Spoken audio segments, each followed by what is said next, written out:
शहर हैदराबाद के इलाके मुस्तैदपुरा में वाक़ गवर्नमेंट यूनानी दवाखाना, जो एक ख़दीम यूनानी दवाखाना है जहां पर रोज़ाना सैकड़ों मरीज़ मुख्तलिफ अमराज के इलाज के लिए रुजू होते हुए मुफ्त इलाज के साथ साथ अद्वियात भी हासिल करते हैं। ये सरकारी यूनानी दवाखाना महकमा आयुष के तहत आवाम को तमाम तिब्बी सहूलियात फराहम करता है। BBN के नुमाइंदे सैयद खिज़र ने इस यूनानी दवाखाने की medical officer doctor Yasmeen Siddiqui से बात करते हुए यहाँ दी जाने वाली तिब्बी खिदमात के बारे में मालूमात हासिल की। आइए देखते हैं। BBN उर्दू TV चैनल में आपका खैर मकदम किया जाता है। मैडम, पहला सवाल मेरा ये है कि यहाँ पर कितने पेशेंट जो होना रोज़ की आना आते हैं? जी, यहाँ पे रोज़ के 70-80 पेशेंट के दरमियान आते, कभी उससे भी ज़्यादा जायद भी आ जाते। और मेरा नाम डॉक्टर यास्मीन सिद्दीकी है। मैं यहाँ पे मई 2024 से यहाँ पे मैं एज ए मेडिकल ऑफिसर काम कर रही हूँ यहाँ पे। तो यहाँ पर अल्हम्दुलिल्लाह दवा का सप्लाई वगैरह सब हमारे गवर्नमेंट ऑफ आयुष की तरफ से अच्छा है, बहुत अच्छा। ये डिस्पेंसरी को स्पेशल जो है ग्रांटेड है कि हर महीना मैं दवाई यहाँ पे सप्लाई होती, पेशेंट्स बहुत ज़्यादा रहने की वजह से। तो इसके लिए मैं जो है हमारे RDD ऑफिसर है, regional deputy director doctor Hemlata, तो उन्होंने मेरे को स्पेशल परमिशन ग्रांट करवाया कि यहाँ पे हर महीना दवाई सप्लाई करने के लिए, जो बराबर हर महीना हमको सप्लाई होती है। और अल्हम्दुलिल्लाह हम डेली 70 to 80 या कभी उससे भी ज़्यादा पेशेंट्स हो जाते हैं, तो पेशेंट को हम सप्लाई मेडिसिन की अच्छी सप्लाई है। दवाई पेशेंट्स को जितना हम यहाँ पे इस्तेफादा पहुँचा सकते हैं, पेशेंट्स को हम यहाँ पे इस्तेफादा पहुँचा रहे हैं। यहाँ पे बच्चों को, बूढ़ों को और यहाँ जनरल मेडिसिन के जितने भी अमराज हैं, गायनिक तो पहले यहाँ पे होता था, अभी गायनिक का यहाँ पे नहीं है। मैं MD जनरल मेडिसिन हूँ, तो जनरल मेडिसिन के लिए पूरा जब बच्चों को हर उम्र के तबका बच्चे को यहाँ पे देख रहे हैं, तो बच्चों का भी इलाज हो रहा, बड़ों का, बूढ़ों का, स्किन एलर्जीज़ का, अस्थमा का, आर्थराइटिस का, फ्रोजन शोल्डर का, न्यूराइटिस का, जो न्यूरोलॉजिकल प्रॉब्लम है, सबके लिए हम लोग दवाएं दे रहे हैं। अल्हम्दुलिल्लाह बहुत अच्छा रिस्पांस है। हम जो है बीच बीच में जैसा भी केसेस आते हैं, सक्सेस स्टोरीज हम हमारे डिपार्टमेंट में सबमिट करते रहते हैं हम लोग यहाँ पे। और अल्हम्दुलिल्लाह और यहाँ बच्चों के लिए भी बहुत अच्छा ट्रीटमेंट हो रहा है। सर्दी खांसी है या अस्थमा है, पेट में वर्म इन्फेस्टेशन है, एनीमिया है, जो बच्चे वेट में गेन करते हैं, उनके लिए भी हम दवाई दे रहे हैं, उससे बहुत अच्छा रिस्पॉन्स हो रहा। पहले यहाँ पे हम लोग मेडिकल कैंप कंडक्ट कर रहे थे शुरू में, और जगह जगह यहाँ पे हरी दरगाह के पास जाके बहुत 3-4 जगह कैंप कंडक्ट करें, स्कूल्स में भी जाके अवेयरनेस प्रोग्राम करें। मगर अभी दवाई का इतना शॉर्टेज हो रहा है कि यही दवाई सफिशिएंट नहीं हो रही, तो हम मेडिकल कैंप रोक दे के सिर्फ अवेयरनेस कैंप कर रहे हैं। यहाँ पे जगह जगह जाके पब्लिक में अवेयरनेस ये ला रहे हैं कि सेहत के लिए, सेहत को मेंटेन रखना कितना ज़रूरी है।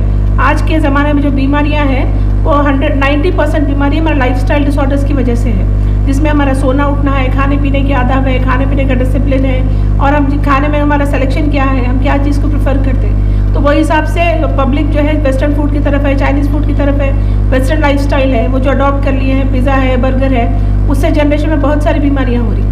तो हम कोशिश ये करते हैं कि पब्लिक को साथ अवेयरनेस ये लाए कि हमारे हेल्थी फूड लाइफस्टाइल अडॉप्ट करना, रात में सोने की जल्दी क्या अहमियत, खाने पीने में हम क्या चीज़ खाना, खाने का वक्त कैसा होना चाहिए, खाने के बीच में दरमियान कितना वक्त वफ़ा कितना होना चाहिए, फ्रूट खाने का सही वक्त क्या है, फ्रूट फाइबर की हमारे लाइफ में क्या इंपॉर्टेंट है, इसी तरह सीरियल में चावल है, रोटी है, उसका तनासुब कैसा मेंटेन करना, ये सब अवेयरनेस लाने के लिए हम पब्लिक के साथ काम कर रहे हैं। दवा के साथ साथ उनमें एक शऊर भी पैदा कर रहे हैं, ताकि आने वाली नस्लें शुगर है और लाइफस्टाइल डिसऑर्डर्स है, PCOS है, डायबिटीज़ है, ओबेसिटीज़ है, सब चीज़ों से बचे रहें, उसके लिए भी हम काम कर रहे हैं। मैडम, आपके दवाखाने में ज़्यादातर कौन से पेशेंट आते हैं आपके पास?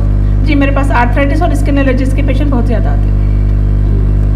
उनके लिए मैडम ट्रीटमेंट के अलावा, उनके इलाज के अलावा क्या उनको जो ना दवाएं भी इस दवाखाने से जो ना मुहैया किया जाता है? जी हाँ, आप चाहें तो जाकर स्टॉक रूम देख सकते हैं, अल्हम्दुलिल्लाह दवाई हमारे पास है, हम मेडिसिन सप्लाई कर रहे हैं। यहाँ पे मालिश का तेल है जो अल्लाह ताला उसमें शिफा दिया, बहुत अच्छा असर करता, पेशेंट को बहुत रिस्पॉन्स आता।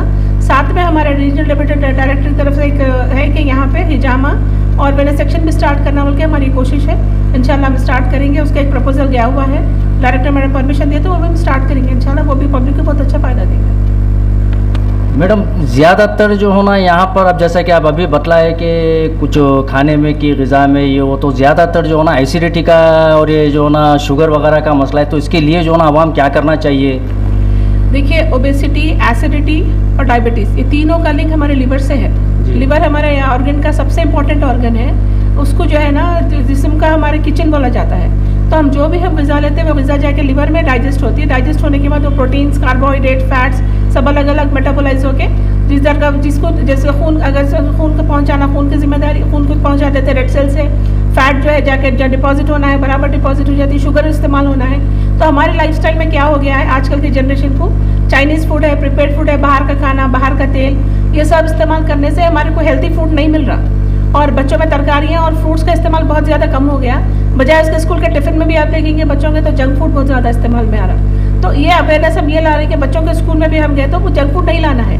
नाश्ते में आप उबला हुआ अंडा खाइए, आप सेब खाइए, बजाय आप जो है डोसा खा रहे हैं या फिर पास्ता वगैरह जो खा रहे हैं, ये चीज़ नहीं खाना है। तो ये हमारे लिवर के लिए, लिवर जब तक अच्छा फंक्शन काम करेगा तो उससे ओबेसिटी नहीं होती, ना हमको डाइजेशन होता, ना एसिडिटी होती, ना शुगर आती है हमारे को। लिवर हमारे ऑर्गन का मेन इंपॉर्टेंट ऑर्गन है बॉडी का, तो उसके फंक्शन के लिए हमारे पास दवाएं भी बहुत अच्छी है। उसके लिए लाइफस्टाइल करेक्शन भी हम पेशेंट को समझाते हैं। डेली जो हमारे पास जो पेशेंट आते हैं हम उनके साथ काउंसलिंग भी करते हैं 5 से 10 मिनट कि अपने लाइफस्टाइल में आपके सोने उठने की क्या अहमियत है, वक्त की क्या अहमियत है, आपके खाने की क्या अहमियत है, खाने के आप किस चीज़ों का सिलेक्शन करके किससे परहेज़ करना चाहिए, उस पर भी हम ज़्यादा तवज्जो देते हैं यहाँ। मैडम, कोविड के बाद से, लॉकडाउन के बाद से लोग जो है ना, आवाम खुद परेशान है सेहत को लेकर, तो उसके लिए जो है ना, कोविड ने का कोरोना के लिए या कोई दूसरे अमराज के लिए आपके पास क्या एडवांस टेक्नोलॉजी है आपके पास?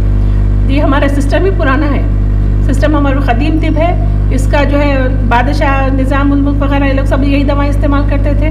तो अल्हम्दुलिल्लाह इसमें बहुत सारी शिफाएँ, बहुत ज़्यादा इलाज, बहुत ये जो दवाएँ हैं बहुत ज़्यादा वसी तौर पर फैली हुई है। तो इसमें जो है नबाती अद्विया जो प्लांट से हासिल की जाती है, मिनरल्स है जो धातों से इस्तेमाल वो कुछ से जाते हैं जो बहुत कम इस्तेमाल में होते हैं, वैसे एनिमल से भी जानवरों से भी दवाएँ हासिल की जाती है। तो जो कोविड जैसे अमराज है वो सिर्फ और सिर्फ इम्यूनिटी की वीक होने की वजह से कोविड में कई लोगों का जो है डेथ हो गया।